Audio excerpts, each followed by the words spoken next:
نحمدہ ونصلی علی رسولہ الکریم اما بعد فاعوذ باللہ من الشیطان الرجیم بسم اللہ الرحمن الرحیم رب اشرح لی صدری ویسر لی امری واحلل عقدۃ من لسانی یفقہوا قولی آمین یا الہی آمین۔ رب زدنی علما رب زدنی علما۔ سورۃ البقرہ آیت نمبر 47۔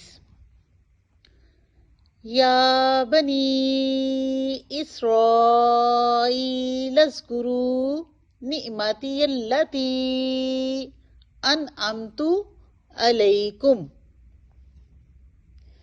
یا بنی اسرائیل اذکروا، اے بنی اسرائیل یاد کرو، نعمتی التی میری نعمت کو، وہ جو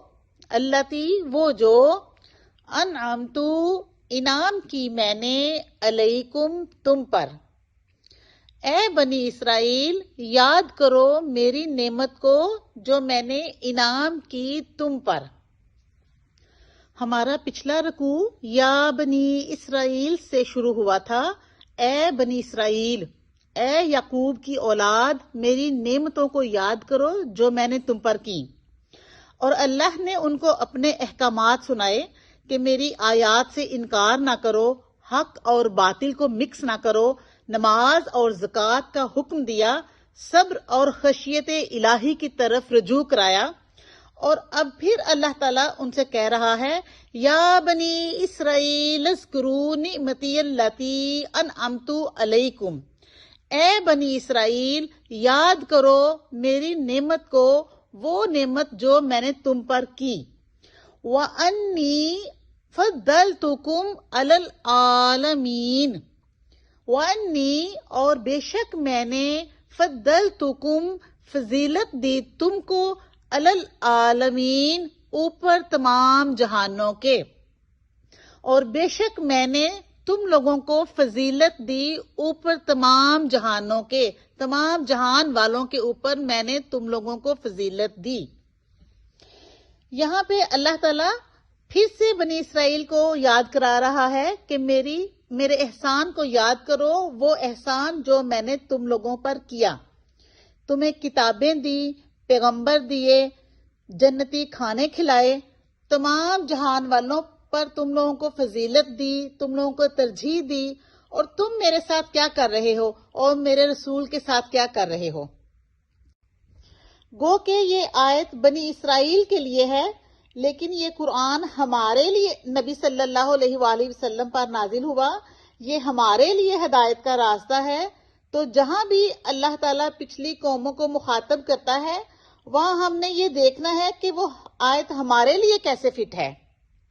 تو کتنی نعمتیں اور احسان ہیں اللہ تعالیٰ کے ہم پر کہ اس نے ہمیں چن لیا اپنے دین کے لیے، اپنی کتاب کے لیے، اپنے لاڈلے پیارے نبی آخر الزمان صلی اللہ علیہ وآلہ وسلم کے امتیوں میں ہمارا نام اللہ تعالیٰ کا سب سے بڑا احسان ہے۔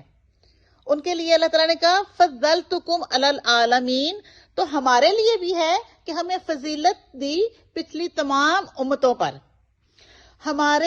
ہمارا مسلمان گھروں میں پیدا ہونا، اس میں ہمارا تو کوئی کمال نہیں ہے، ہمارا تو کوئی عمل دخل نہیں ہے، یہ تو اللہ کا احسان ہے کہ اس نے ہمیں اس آخری نبی صلی اللہ علیہ وآلہ وسلم کی امت میں سے پیدا کیا، اور ہمیں چن لیا اس نبی صلی اللہ علیہ وآلہ وسلم کی امت میں سے، اور ہم ہیں کہ اس کو اہمیت اور ترجیح دینے کی بجائے انسانوں کو اہمیت دیتے ہیں۔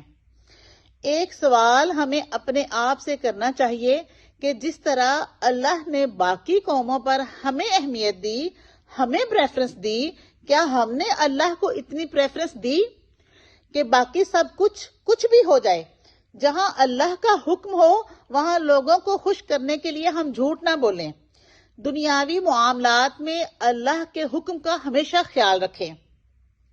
ہمارے نبی صلی اللہ علیہ وآلہ وسلم گو کے آخری نبی ہیں، لیکن مرتبے میں وہ اولو العزم سب سے اعلیٰ ہیں، تو ان کے امتی ہونے کے ناطے اللہ تعالیٰ نے ہمیں بھی فضیلت دی ہے۔ تو اب یہ ہم پر ہے کہ ہم ان کے امتی ہونے کا، اس فضیلت کا حق ادا کریں اور اپنی زندگی اپنے نبی صلی اللہ علیہ وآلہ وسلم کے نقش قدم پر ڈھالنے کی کوشش کریں۔ اللہ تعالی ہمیں اپنے نبی صلی اللہ علیہ وآلہ وسلم کے نقش قدم پر چلنے کی توفیق دے، آمین۔ السلام علیکم ورحمۃ اللہ وبرکاتہ۔